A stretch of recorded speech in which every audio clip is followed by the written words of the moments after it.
So dear student, नमस्ते। ये second video है इस सीरीज़ में। हम क्या कर रहे हैं, हमारे पास कुछ प्रैक्टिकल लिस्ट है computer oriented statistical method subject की, और इन स्टैटिस्टिकल मेथड्स को हम with the help of Python Colab पर कर रहे हैं। तो हमारा जो सेकंड वीडियो, इससे पहले फर्स्ट वीडियो क्या है, ऑलरेडी चैनल पे है फ्रीक्वेंसी डिस्ट्रीब्यूशन की, और जो सेकंड हम बनाने जा रहे हैं वो है हिस्टोग्राम बनाना है। हिस्टोग्राम एक ग्राफिकल रिप्रेजेंटेशन होती है डाटा डिस्ट्रीब्यूशन की।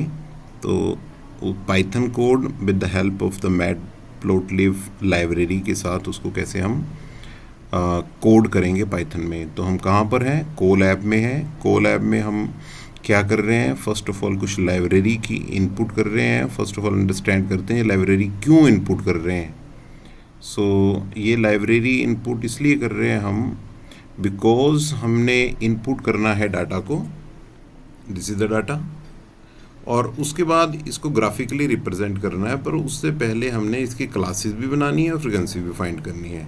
तो जो मैटप्लोटलिब हमारे पास जो लाइब्रेरी है, एक्चुअली ये मैटलैब की तरह ही काम करती है, और उसका हम पाईप्लॉट मॉड्यूल यूज़ कर रहे हैं as a PLT। Okay, so generally ये किस लिए काम कर रहे हैं, जो हिस्टोग्राम हमने ड्रॉ करना है या उसके लेवल देने हैं।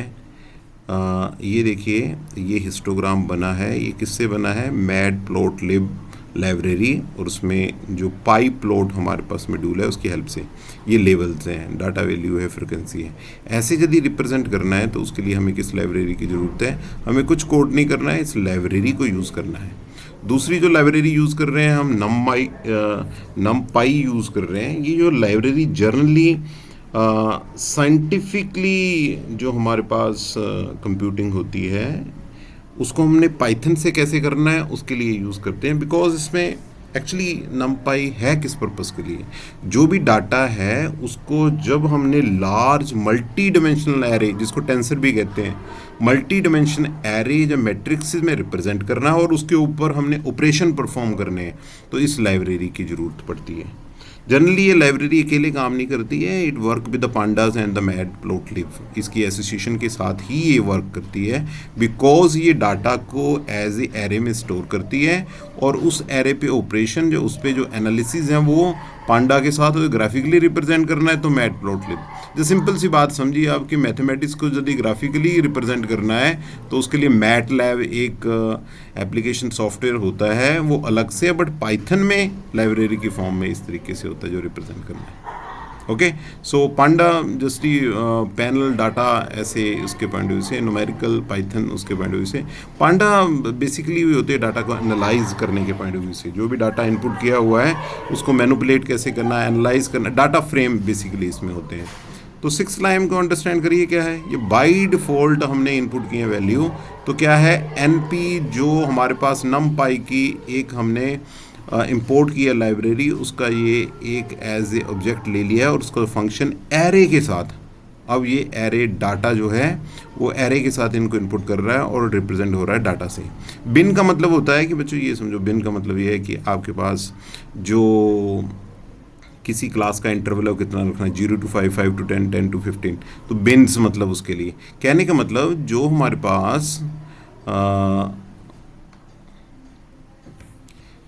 पास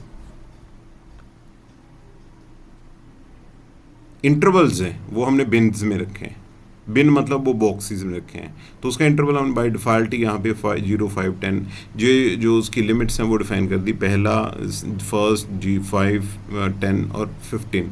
अब इस लाइन को आप अंडरस्टैंड करिए, ये जो लाइन है इसको अंडरस्टैंड करिए क्या है, ये आपके पास क्या है, ये मैटप्लोटलिब से एक्चुअली क्या है, ये जो डाटा दिया हुआ है इस डाटा में पहले बिन्स बनानी है, बिन्स के बाद उस बिन्स में कितनी फ्रिक्वेंसी आ रही है। तो बेसिकली आप कह सकते हैं ये फ्रिक्वेंसी को फाइंड करने का, हिस्टोग्राम की जो फ्रिक्वेंसी हमें चाहिए कि वो हाइट कितनी हो उस बार की, तो फ्रिक्वेंसी के लिए ये इनपुट क्या हो रहा है, इसमें डाटा इनपुट हो रहा है, यानी कि ये वैल्यू इनपुट हो रही है। बिन्स में मतलब जो बिन्स हमने डिफाइन डिफाइन की हुई हैं। कहने का मतलब क्या है, 0 से 5, 5 से 10, 10 to 15 और इसके लिए, और एज कलर मतलब जो हमने डिफाइन करना है उसके एज कलर ब्लैक होने चाहिए, इसको कलर चेंज कर सकते हैं।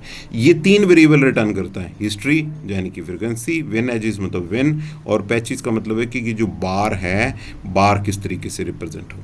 ओके अब वो इंटरवल कौन से होने चाहिए, अब यदि इस चीज़ को टेबुलर फॉर्म में रिप्रेजेंट करना है तो उसकी बात करते हैं हम। ये देखिए टेबुलर फॉर्म में कैसे रिप्रेजेंट हो, ये टेबुलर फॉर्म में रिप्रेजेंट हो क्लास इंटरवल और फ्रिक्वेंसी। यदि ये क्लास इंटरवल को 0 to 5, 5 to 10, 10 to 15 आपने लिखना है तो क्या आ रहा है, 0 बीच में हाइफन और 5, यानी कि ये बिन्स का लोअर है, ये बिन्स का अपर है, ये बिन्स का लोअर है, बिन्स का अपर है, बीच में माइनस साइन लगा हुआ है। यदि इसको हमने बनाना है तो उसके लिए कोड हमारे पास क्या है, इंटरवल वाला कोड है। तो यहाँ पे फॉर्मेटेड, यहाँ पे तो पर्टिकुलर वैल्यू आएगी 0, ये आएगा हाइफन और ये आएंगे 5, और इसके लिए लूप लगा दी हुई है हमने बिन एजिस के लिए, क्योंकि 0 से 1 तक चलती है, तो 0 से स्टार्ट होती है तो इसलिए -1 की है, तो पूरी लूप चलेगी जितने आपके पास बिन्स हैं, जितने हम आपके पास क्लास इंटरवल्स हैं फॉर लूप के साथ, वो कहाँ स्टोर हो जाएंगे, वो इंटरवल में। वैसे ही फ्रिक्वेंसी टेबल इसका बना देते हैं, तो इसके लिए पांडा को यूज़ किया, डाटा फ्रेम और क्लास इंटरवल इसमें दे दिए हैं, और इसमें क्या है, फ्रिक्वेंसी दे दी है, और ये इसको रिप्रेजेंट करते हैं। रिप्रेजेंट करने पे हमारे पास क्या आ रहा है, ये टेबल आ रहा है।